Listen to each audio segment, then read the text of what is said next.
बिस्मिल्लाहिर्रहमानिर्रहीम। Dear students, आज हम पढ़ेंगे रेड ब्लड सेल्स के बारे में। तो बेटा, रेड ब्लड सेल का जो साइंटिफिक नेम है वो है अरिथ्रोसाइट। अरिथ्रो कहा जाता है रेड को, और साइट कहा जाता है सेल को, यानी रेड सेल। हमारे ब्लड के अंदर कुछ सेल्स पाए जाते हैं जिनका कलर रेड है, उन सेल्स को रेड ब्लड सेल्स कहा जाता है। अब हमारे ब्लड के अंदर बेटा जो रेड ब्लड सेल पाए जाते हैं उनका फंक्शन क्या है? तो रेड ब्लड सेल का बेटा फंक्शन ये होता है कि ये हमारे लंग्स, हमारे फेफड़ों से ऑक्सीजन लेके पूरी बॉडी के अंदर उस ऑक्सीजन को ट्रांसपोर्ट करते हैं। यानी आप ये कह लें कि रेड ब्लड सेल का काम क्या होता है बेटा? ऑक्सीजन को ट्रांसपोर्ट करना। These blood cells are specialized to carry oxygen from lungs to the body's tissue। यानी रेड ब्लड सेल का बेटा काम क्या होता है कि ये ऑक्सीजन को कैरी करते हैं, यानी ऑक्सीजन को हमारे पूरे बॉडी टिश्यूज, हमारे जिस्म के हर हिस्से तक ऑक्सीजन पहुंचाने की जिम्मेदारी किसकी है? रेड ब्लड सेल्स की है। They are biconcave disc shape cells. यानी जो रेड ब्लड सेल है बेटा वो बाइकनकेव होते हैं। बाइकनकेव का मतलब होता है कि देखें, ये आपको रेड ब्लड सेल नज़र आ रहा है, ये इस साइड से भी दबा हुआ होता है और दूसरी साइड से भी क्या होता है? इस तरह दबा हुआ होता है। तो ऐसी सरफेस जो दोनों साइड से दबी हुई हो, उस सरफेस को हम नाम देते हैं बाई कनकेव का। तो रेड ब्लड सेल बेटा दोनों साइड से दबा हुआ होता है, इसलिए इसको बाई कनकेव शेप भी कहा जाता है।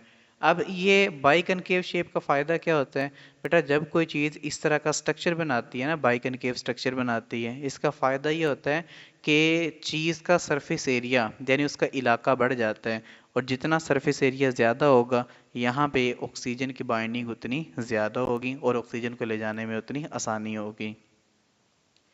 अच्छा बेटा, जो रेड ब्लड सेल है ना, जैसे कि यहाँ से हमने फ़र्ज करें एक रेड ब्लड सेल उठा ली है। रेड ब्लड सेल को बेटा आप खोल के देखेंगे तो रेड ब्लड सेल के अंदर आपको सारी की सारी हीमोग्लोबिन प्रोटीन नज़र आएगी। यानी जब आप रेड ब्लड सेल को खोल के देखेंगे तो रेड ब्लड सेल अंदर से सारे का सारा हीमोग्लोबिन प्रोटीन से भरा हुआ होता है। They are filled with haemoglobin that actually carries oxygen. यानी हम ये जो कह रहे हैं ना कि रेड ब्लड सेल ऑक्सीजन को कैरी करता है, असल में रेड ब्लड सेल ऑक्सीजन को कैरी नहीं करता, रेड ब्लड सेल ऑक्सीजन को नहीं पकड़ता, बल्कि रेड ब्लड सेल के अंदर एक ख़ास किस्म की प्रोटीन होती है, उस प्रोटीन का नाम है हीमोग्लोबिन। और यही वो प्रोटीन है जो ऑक्सीजन को पकड़ती है और आगे ट्रांसपोर्ट करती है। In mammals, the mature red blood cells do not contain nucleus, mitochondria and endoplasmic reticulum etc।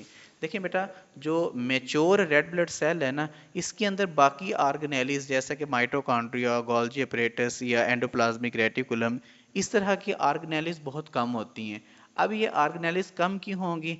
देखिए बेटा, रेड ब्लड सेल के अंदर जितनी ऑर्गेनेलिस कम होंगी उतना ज़्यादा यहाँ पे स्पेस जनरेट होगा, उतनी ज़्यादा यहाँ पे खाली जगह होगी, और जितनी यहाँ पे खाली जगह ज़्यादा होगी, हीमोग्लोबिन प्रोटीन यहाँ पे ज़्यादा आएगी, और जितनी यहाँ पे हीमोग्लोबिन प्रोटीन ज़्यादा आएगी उतनी ज़्यादा ऑक्सीजन अटैच होगी और वो ऑक्सीजन आगे ट्रांसपोर्ट हो जाएगी।